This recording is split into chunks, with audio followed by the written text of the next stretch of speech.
because I'm so glad you brought in the routine, by the way, because when you shift from being an employee mindset to an entrepreneurial mindset, which is I think what a lot of team members are having to do right now, is if you're in your own office by yourself, there's no one else around to tell you need to work. It's all self-managed. That if you don't have that routine, you can be working all the time or working very little. How do you manage like productivity and avoiding burnout? And because you've been doing this for over a decade now. So, I manage my time around my clients and my kids. So back in the day when I started the business, it was 2009. I was single. So, I realized that my energy levels were really up in the mornings. So I got a lot of work done early in the morning. And, after a quick workout, I scheduled all my client calls early in the morning. And when you work remotely, I have a lot of calls because that's the only way, you communicate with me, with clients. And, if you deliver coaching programs or training programs or consulting. So all my client calls scheduled in the morning.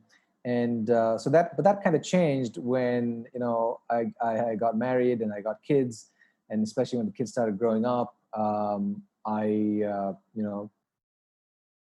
had to drop them to school, get them ready, and my wife and I would take turns doing that. But so when it was my turn, I couldn't follow the same schedule, right? So then what I did was I started working a little later in the morning, and this is the best thing about working remotely and working independently. It gives you discretionary time, it gives you freedom, so I could sort of mold my day depending on based on my family time and based on what was important personally.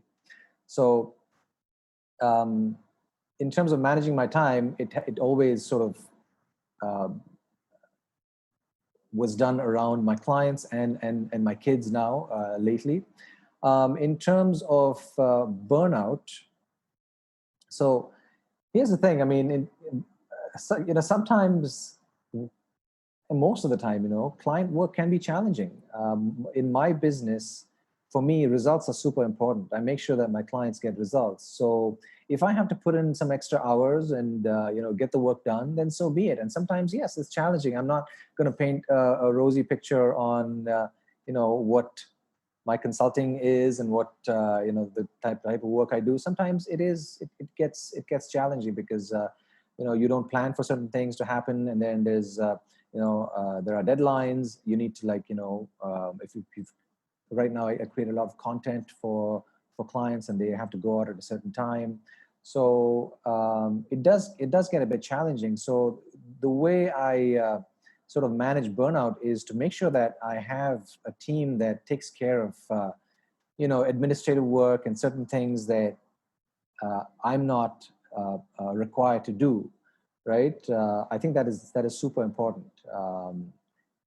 For example, right now, like I mentioned, I create a lot of content, and there's a lot of ideation involved. There's creating that content and shooting videos, for example. That stuff only I can do, right? I can't outsource that. So I focus on that and make sure that any administrative tasks over and above all of that are outsourced. Because if I take everything on, then I'll definitely face burnout.